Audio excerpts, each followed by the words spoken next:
నమస్తే. Welcome to hit TV. నేను మీ మాధురి. ఈ రోజు మనతో పాటు ఉన్నారు సుభాష్ శర్మ గురూజీ. నమస్తే గురూజీ.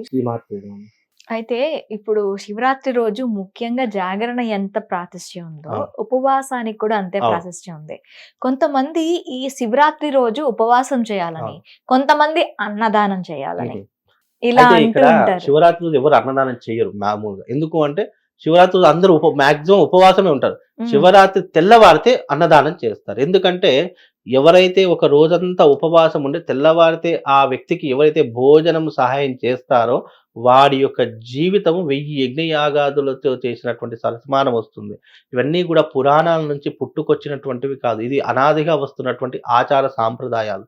ఇప్పుడు ఆచారం సాంప్రదాయం అన్నాం అనుకోండి, ఇవన్నీ ఏంటి ఈ టెక్నాలజీ పెరిగిన ఎంత టెక్నాలజీ పెరిగినా కూడా భగవత్ తత్వం అర్థం చేసుకోకపోతే నీ జీవితం వ్యర్థం. ఇంత పెద్ద శాస్త్రజ్ఞుడైనా సరే, ఒక ఇస్రో శాస్త్రజ్ఞుడైనా సరే, చిట్ట చివరకు ఆయన ఏదైనా పని చేశాడనుకోండి, ఆ పేపర్లు తీసుకొచ్చి మళ్ళీ అమ్మవారి గుడి దగ్గరనే పెడతాడు. అంటే అర్థం ఏంటి? ఎప్పటికైనా చిట్ట చివరకు మనల్ని రక్షించేటటువంటిది భగవంతుడే. నీకు ప్రాణాపాయ స్థితిలో ఉన్నప్పుడు నువ్వు ఎవ్వరూ నీకు గుర్తుకు రారు. ఒక భగవంతుడు మాత్రమే గుర్తుకొస్తాడు. ఎందుకు అంటే ఆయన ఉన్నాడు అని చెప్పి నువ్వు ఎప్పుడు నమ్ముతావు? లాస్ట్ స్టేజ్‌లో ఉన్నప్పుడు నమ్ముతావు. ఏంటి అప్పుడు ప్రయోజనము? అంటే ఇన్ని సంవత్సరాలు నీ జీవితం వృధా అయిపోయినట్టే గదా! ఇన్ని సంవత్సరాలు లేనటువంటిది నీ ప్రాణాల మీదికి వస్తే అప్పుడు భగవంతుడు గుర్తుకొచ్చాడా?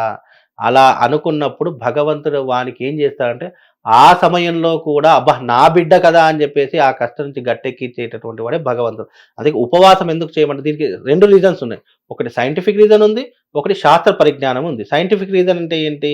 మన జీవితంలో అంటే మనం వారంలో 3 సార్లు తప్పకుండా ఉపవాసం ఉండాలని చెప్తారు. ఎందుకు అని అంటే మనము నెలంతా ఏదో నానా చెత్త లోపల వేస్తూనే ఉంటాము.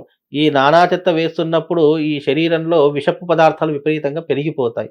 ఆ విషపు పదార్థాలు తగ్గిపోవడానికి, విషపు పదార్థాలన్నీ కూడా కరిగిపోవడానికి, బయటకు రావడానికి ఒక రోజు ఉపవాసం ఉంటే మన శరీరంలో 365 రోగాలు నయమవుతాయని శాస్త్రజ్ఞుల యొక్క ప్రామాణికం. కాబట్టి మనము నెలలో ఒక రోజు ఉపవాసం ఉంటే మన శరీరంలో ఉన్నటువంటి మలినమంతా కూడా అంటే విషపు పదార్థాలన్నీ కూడా వెళ్ళిపోతాయని సైంటిఫిక్ రీజన్. శాస్త్ర ప్రమాణం ఏంటి అంటే భగవంతుని పేరు మీద మనం ఒక రోజు ఉపవాసం ఉంటే మనం ఉపవాసం ఉన్నటువంటి భోజనము ఎవరికి చెందుతుంది అంటే పశుపక్షాదులకు, అలాగే క్రిమికీటకాలకు. మనం ఉన్నటువంటి ఉపవాసం అంతా ఆ భగవంతుడు తీసి వాళ్ళకి వేస్తాడట. అందుకే ఉపవాసము అన్నదానికి అర్థం అసలు నిజానికి ఉపవాసం అంటే ఏమి తినకుండా ఉండడం కాదు. అంటే దగ్గరగా, వాసము అంటే ఉండటం. అంటే భగవంతుని దగ్గరగా ఉండి ఉపాసించేటటువంటి వాళ్ళలో మనం ముందుండాలి.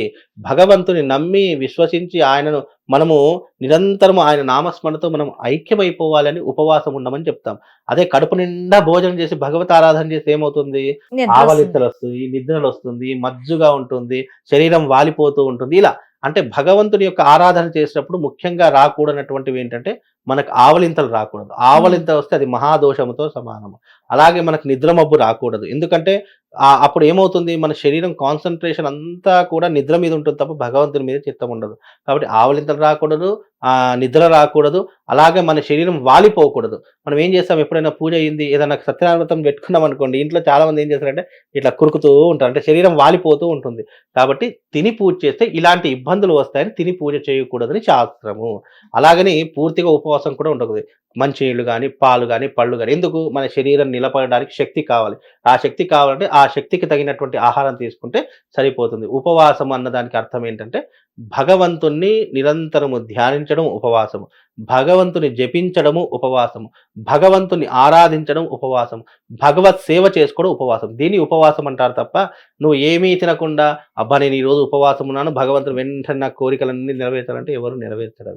ఇప్పుడు నార్మల్ గా శివరాత్రి అనే కాదు, పూజా సమయంలో మనకి గోధుమలతో చేసిన వస్తువులు కానీ, అంటే గోధుమ పిండి, ఈ గోధుమ నూక వస్తువులు కానీ, ఉల్లిపాయలతో చేసిన వస్తువులు కానీ తినకూడదు అంటారు. దీని వెనకాతలు ఏమైనా కథ ఉందా గురూజీ? అల్లము, వెల్లుల్లి మనిషిలో ఉన్నటువంటి రజోగుణాన్ని పెంచుతాయి. అంటే కామ కోరికలు పెంచేటటువంటి దాంట్లో ఉల్లిపాయలు, అల్లం, వెల్లుల్లి ఇవన్నీ కూడా ఎక్కువగా దాని యొక్క ప్రభావాన్ని చూపిస్తాయి. కాబట్టి మనము ఏదైనా పండగ రోజున ఇవి ఎందుకు తినకూడదు అంటే అవి తిన్నటువంటి సమయంలో ఏమవుతుందంటే మన శరీరంలో కామ కోరికలు పెరిగిపోతూ ఉంటాయి. లేదు అని అంటే ఏదైనా ఇబ్బంది జరిగేటటువంటి అవకాశాలు ఉంటాయి. అవి మనిషిలో ఉన్నటువంటి రజో తమో గుణాలని పెంచుతుంది అని చెప్పేసి ఆ సమయంలో వాటిని నిషిద్ధంగా ఉంచాలి. అందుకే మాల వేసుకున్న వాళ్ళు కానివ్వండి, ఏదన్నా నియమాలు పాటించే వాళ్ళు కానీ ఇవి అసలు తినరు, ముట్టుకోరు కూడా. ఎందుకు? రజోగుణాన్ని పెంచేటటువంటివి, మానసిక స్థైర్యాన్ని తగ్గించేటటువంటి విధానాలు ఆ పదార్థాల్లో ఉంటాయి అని అర్థం. అందుకే తినకూడదని చెప్పారు తప్ప అవి తింటే ఏదో మనిషి ఇదవుతాడు, ఏదో పాపం చుట్టుకుంటుంది అని కాదు.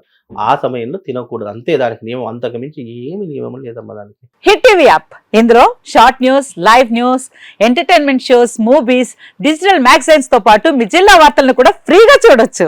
అంతేకాదు కేజీ నుంచి పీజీ వరకు విద్యార్థులకు స్కాలర్షిప్ కూడా అందిస్తున్నాం.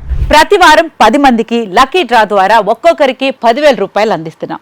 ఇంకెందుకు ఆలస్యం, వెంటనే హిట్ టీవీ యాప్ ని డౌన్లోడ్ చేసుకుని ఫ్రీగా ఎంటర్టైన్మెంట్ పొందండి. Hit TV app. Hit TV app.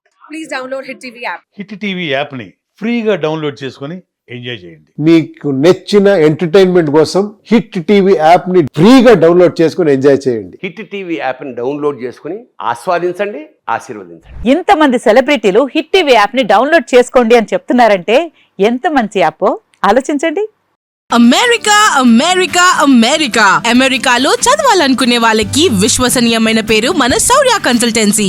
UK లో 1 year masters. UK లో 1 year masters. 2 years work permit up to 5 years visa. Contact Saurya Consultancy. Contact 89851 89851.